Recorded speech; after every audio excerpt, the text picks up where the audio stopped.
आम बेचने वाली बहू के घर आया एसी। आम ले लो आम, मीठी मीठी ताजे ताजे रस से भरे हुए आम ले लो। आम सिर्फ 50 रुपए किलो, 50 रुपए किलो। ये आम कैसे दिए हैं? बहन जी सिर्फ 50 रुपए किलो हैं। क्या? 50 रुपए किलो में ये गुलगुले से आम? इसके लिए तुम हमसे 50 रुपए लोगी? नहीं मेम साहब, मेरे आम तो काफी ताजा हैं, ये गुलगुले कैसे हो सकते हैं? अच्छा तुम्हें यकीन नहीं आता तो खुद ही देख लो। रागिनी जैसे ही अपने आमों को छूकर देखती है तो वो काफी ज्यादा गुलगुले होते हैं। ये देखकर ये आम गुलगुले कैसे हो गए? सुबह तक तो बिल्कुल ठीक थे। अगर देने हैं तो 20 रुपए के ले दो आम, वरना मैं तो चली। कोई पागल ही होगा जो 50 रुपए में तुम्हारे ये आम खरीदेगा। कस्टमर की बात सुन रागिनी को ना चाहते हुए भी 1 किलो आम सिर्फ 20 रुपए में देने पड़ते हैं। और ऐसे ही पूरे दिन कोई ना कोई कस्टमर गुलगुले आमों को देखते हुए आधे पैसों में ही आम खरीद लेते हैं, जिसके चलते रागिनी का काफी ज्यादा नुकसान होता है। जिसके बाद शाम होने के बाद रागिनी जैसे ही घर आती है। हे भगवान, ये क्या? सुबह ही मैं इन सभी आमों को पेड़ से तोड़कर रख लेकर आई थी और शाम तक ये सभी आम गुलगुले होकर खराब हो गए। बच्चों, ये आम कैसे खराब हुए? अरे बहू, बच्चों से क्या पूछ रही है? मुझसे पूछ। दिन में हमारा घर पूरा का पूरा ईंट की भट्टी बन जाता है, और ईंट की भट्टी में क्या आम सही सलामत रह सकते हैं? माँ जी, अगर गर्मी में यूं ही रही तो सारे आम खराब हो जाएंगे, तो मैं बेचूंगी क्या? माँ, आप एक काम क्यों नहीं करती? आप इन सभी आमों को ठंडे पानी के मटके में डाल दो, उसकी ठंडक की वजह से ये आम खराब नहीं होंगी। रूही की बात सुन रागिनी उन बचे हुए आमों को ठंडे पानी के मटके में डाल देती है, ये सोच कर कि अब तो उसके खराब होने से बच जाएंगे। लेकिन रागिनी सुबह जैसे ही मटका खोलकर देखती है तो गर्मी की वजह से मटके के अंदर भी सारे आम खराब हो जाते हैं। हे भगवान, फिर से इतने सारे आम खराब हो गए। रागिनी, अब हम कर ही क्या सकते हैं सिवाय इन आमों को खराब होता देख। मैं अपने आम के बगीचों में आम इस तरह खराब होता हुआ नहीं देख सकती। मैं इन्हें अपनी देखकर इसलिए नहीं सींचा था कि मैं इन्हें खराब होता देख सकूं। तो हम और कर ही क्या सकते हैं? इस गर्मी से तो हम नहीं लड़ सकते ना। अर्जुन की बात सुन रागिनी के पास कोई जवाब नहीं होता, जिसके बाद रागिनी फिर से अपने आम के बगीचे में जाती है और वहां से आम तोड़ने लगती है। हे भगवान, हम पर थोड़ी दया करो ताकि ये आम खराब ना हो। रागिनी आमों को लेकर उन्हें बेचने के लिए चली जाती है। तभी दोपहर होने तक सारे आम फिर से गर्मी की वजह से खराब हो जाते हैं, जिसके चलते रागिनी गुस्से में उन सभी खराब आमों को फेंक कर अपना ठेला लेकर घर जा रही होती है।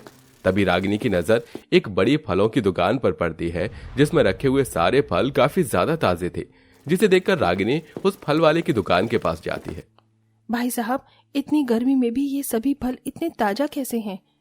अरे बहन जी, इस एसी की वजह से मैंने अपनी फलों की दुकान में एसी लगा रखा है, ताकि गर्मी में भी मेरे फलों को ठंडक मिले और वो खराब ना हो।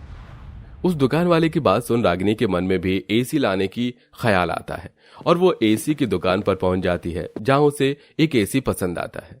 भाई साहब, ये एसी कितने का है? बहन जी, सिर्फ 25,000 का है। क्या? 25,000 रुपए का? मैं तो अगर सारी जिंदगी भी मेहनत मजदूरी करूं तो भी इतना महंगा एसी नहीं खरीद सकती। रागिनी उदास होकर वहां से जाने लगती है कि तभी वो एसी वाला कहता है, अरे रुकिए बहन जी, आप एसी को आसानी से खरीद सकती हैं। वो कैसे भाई साहब? मेरे पास तो इतने पैसे नहीं हैं। अरे बहन जी, आप इस एसी को इंस्टॉलमेंट में खरीद सकती हैं, यानी कि आप सिर्फ 3,000 रुपए देकर ये एसी ले जाइए और हर महीने इसकी किश्त भरिए। उस एसी वाले की बात सुन रागिनी मन ही मन बहुत खुश होती है और आकर सारी बात अपने परिवार वालों को बताती है। माँ, अब हमारे घर में भी एसी आएगा। आपको पता है, हमारे दोस्त है ना चिंटू, उसके घर में भी एसी लगा हुआ है और वो अपने एसी पर बहुत इतराता था। आप देखना, हम भी अपने एसी पर इतराएंगे। रागिनी, तुम्हारा दिमाग तो ठीक है। तुम जानती हो ना कि हमें 2 वक्त की रोटी खाने के लिए भी कितनी मेहनत करनी पड़ती है, और तुम इंस्टॉलमेंट में एसी खरीदने की बात कर रही हो। ये एसी मैं इसलिए खरीद रही हूँ ताकि इसकी ठंडी हवा में मेरे आम खराब ना हो सके और हमें भी इस भयंकर गर्मी से छुटकारा मिल जाए। अब चाहे मुझे कितनी भी मेहनत क्यों ना करनी पड़े, मैं 3,000 रुपए इकट्ठा करके इंस्टॉलमेंट में एसी खरीद कर ही रहूंगी। रागिनी अपने मन में एसी खरीदने की ठान लेती है, जिसके बाद अब वो आसपास के बाजारों में आम बेचने की बजाय उन दूर जगहों में आम बेचने के लिए जाती है, जहां पर बहुत कम ही आम वाले होते हैं। हे सूर्य देवता, थोड़ा तो रहम करो। आपकी ये ज्वाला जैसी किरणें तो मेरे शरीर को जलाकर राख कर देंगी। बाप रे बाप, कितनी गर्मी है। नंगे पैर चल चलकर दूर दूर तक आम बेचने के लिए जाया करती थी, जिसकी वजह से गर्मी में रागिनी की तबीयत काफी खराब होने लगती है। धूप में घूम घूम कर मेरी बहू का सारा शरीर कितना लाल हो गया है। नंगे पैर गरम जमीन पर चल चल कर इसके पैरों में छाले भी पड़ गए हैं। दादी दादी देखो ना, माँ के हाथों में भी छाले हो गए हैं। अरे बच्चे, तुम रो क्यों रहे हो? मैं बिल्कुल ठीक हूँ। मैं जानता हूँ रागिनी, तुम इस तकलीफ से गुजर रही हो, मुझे माफ कर देना। तुम तो जानती हो कि मैं दिन की मुश्किल से 100-150 रुपए कमा पाता हूँ। मेरे लिए 3,000 जैसी रकम इकट्ठा करना बहुत मुश्किल है। बस कुछ ही दिनों की और बात है, फिर देखना सब कुछ ठीक हो जाएगा। तबीयत खराब में भी रागिनी कड़ी धूप में आम बेचने के लिए जाती है और धीरे धीरे पैसे इकट्ठा कर रागिनी कुछ हफ्तों में 5,000 रुपए जोड़ लेती है, जिसे वो इंस्टॉलमेंट में एसी लेकर घर में लगवा लेती है। इस एसी के अंदर से तो बहुत ठंडी ठंडी हवा आ रही है। मेरा तो मन ही नहीं कर रहा कि मैं यहाँ से उठकर कहीं जाऊं। अब तो हमें रात में अच्छी नींद आएगी और मच्छर भी नहीं काटेंगे। घर में एसी लगने की वजह से सभी लोग बहुत ज्यादा खुश थे, लेकिन सबसे ज्यादा खुशी रागिनी को थी कि अब उसके आम बिल्कुल खराब नहीं होंगे। बहू, मैं सोच रही थी कि क्यों ना अब तू बाहर धूप में आम बेचने की बजाय आंगन में ही एक बेचना शुरू कर। अगर तू बाहर गर्मी में आम लेकर जाएगी तो आम फिर से खराब हो जाएंगे, लेकिन अगर तू आंगन में बैठकर आम बेचेगी तो इससे कुछ खराब नहीं होंगे। माँ जी, आपने तो मुझे बहुत अच्छी तरकीब बताई है। अब मैं बिल्कुल ऐसा ही करूंगी। अब रागिनी आमों को एसी की ठंडी हवा में रखकर आंगन में बैठकर आम बेचना शुरू करती है। ये क्या, तुम तो अपने आंगन में ही आम बेच रही हो? अगर बाहर धूप में आम बेचूंगी तो गर्मी की वजह से सारे आम खराब हो जाएंगे। देखिए, मेरे घर में एसी लगा हुआ है, इसलिए इतनी ठंडक में आम बिल्कुल खराब नहीं होंगे। अरे वाह, तुम्हारा एसी तो सच में बहुत बढ़िया है। इसके अंदर से बहुत ही ठंडी ठंडी हवा आ रही है। कस्टमर एसी को देखकर रागिनी से 2 किलो आम खरीद लेते हैं। वहीं आसपास के लोगों को भी वो कस्टमर रागिनी के एसी में आम बेचने के बारे में बताती है, जिसे कुछ लोग रागिनी के पास आते हैं। अरे तुम तो सच में एसी में आम बेच रही हो? अरे आप लोगों को तो बहुत पसीना आ रहा है। एक काम करिए, आप यहाँ बैठिए, मैं आपके लिए ठंडे ठंडे आम काट कर लाती हूँ। रागिनी उन कस्टमर्स को एसी की ठंडी हवा में बिठाकर उन्हें आम काट कर उसके ऊपर मसाला डालकर उन्हें खाने के लिए देती है।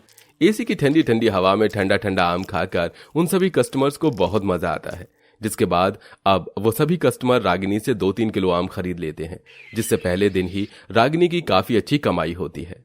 देखा माँ जी, एसी की वजह से आज कितने लोगों ने मुझसे कितने सारे आम खरीदे। इतने सारे आम तो मैंने पूरे महीने भर भी नहीं बेच पाई, और साथ ही साथ मेरे आम भी नहीं खराब हुए। रागिनी के एसी में आम बेचने की वजह से अब धीरे धीरे रागिनी के कस्टमर बढ़ते जा रहे थे। अरे ये तुम इतनी धूप में कहाँ जा रही हो? बच्चों को मैंगो शेक पीना था, इसीलिए आम लेने के लिए जा रही हूँ। अगर तुम्हें आम ही खरीदने हैं तो तुम रागिनी से खरीदो। पता है, वो एसी में आम बेचती है, और जो भी उससे आम खरीदने के लिए जाता है तो वो उसे एसी की ठंडी हवा में बिठाकर आम भी खिलाती है। क्या तुम सच कह रही हो? बढ़ते कस्टमर्स की वजह से रागिनी जल्द से जल्द एसी का इंस्टॉलमेंट भी चुका देती है और बाकी बचे पैसों से एक दुकान खोलती है, जिसमें भी वो एसी लगवा लेती है और आम बेचने के साथ साथ मैंगो शेक, आम पन्ना और मैंगो कस्टर्ड बनाकर बेचती है। और अब वो सब हंसी खुशी रहते हैं।